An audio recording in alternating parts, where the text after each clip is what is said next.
Did you know our body's nervous system has different ways of activating to protect us from a perceived challenge or threat? We can go into a fight, flight, or freeze state, or a collapse state. What does this have to do with your child and regulation of emotions? Stay tuned to find out.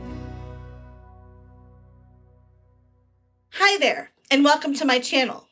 I'm Kim Feeney, licensed independent social worker and registered play therapist supervisor. I have a decade of experience helping children and families lead healthier emotional lives. If this is something you are interested in achieving for your family, consider subscribing and hit the bell for notifications on the latest content. I post videos every week, so you don't want to miss out on the next one. Today, we are discussing our nervous system and its various states of activation. I have been involved in a lot of car accidents, so driving or even being a passenger during times of heavy traffic or weather events like blizzards and thunderstorms is definitely an anxiety trigger for me.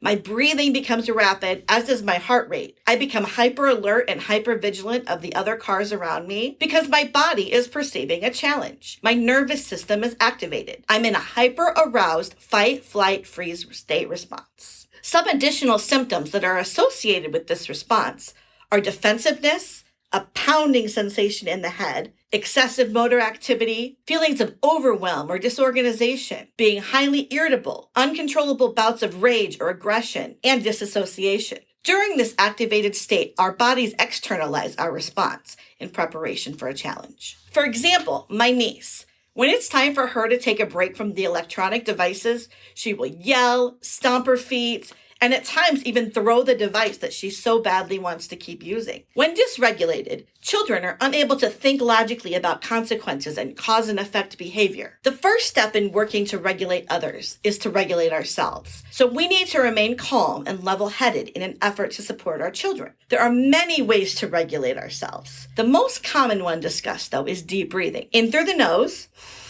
and out through the mouth, with inhalation and exhalation at about the same rates. Other options would include describing what's happening in your body. Like, when I saw my niece throw the tablet, I told her, "I feel angry when you do that. My heart is racing and my fists get really tight." Temperature changes also work to normalize our nervous system. Drinking cold water through a straw, put a cold or warm washcloth on your face, or just simply take a shower or a bath. Listening to calming music can also help to reset the system. Dimming the lights regulates a hyper-aroused nervous system, as well as movement like swinging or rocking. With other types of perceived threats and challenges, the nervous system may go into a collapsed or hypo-aroused state. This occurs a lot with teenagers when they become depressed and isolate themselves from friends and family. Symptoms of this response include helplessness, lack of emotional expression, and just an overall numb feeling. Children in this state appear lifeless,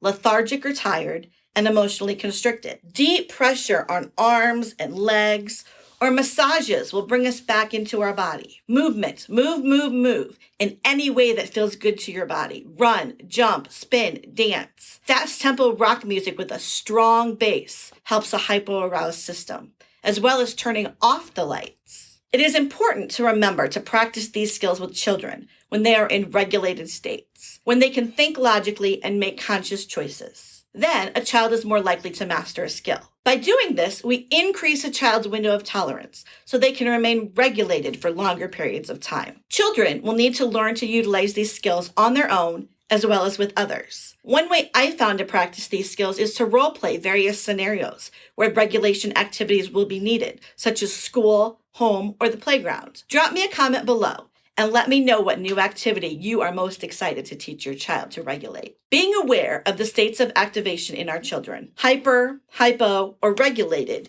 is important for parents to start to notice. Repeating these small regulation activities will equip kids and parents with what they need when big feelings arise. If moments of dysregulation are occurring more frequently or lasting longer periods of time, consider reaching out for support. If you're interested in learning more tips to help support your children through anger, sadness, and worry, consider signing up for an upcoming webinar. Details are in the description below. And if you thought these tips were helpful, please give this video a thumbs up. Thanks for watching, and wherever you are in your day, hug your child and make it a great one.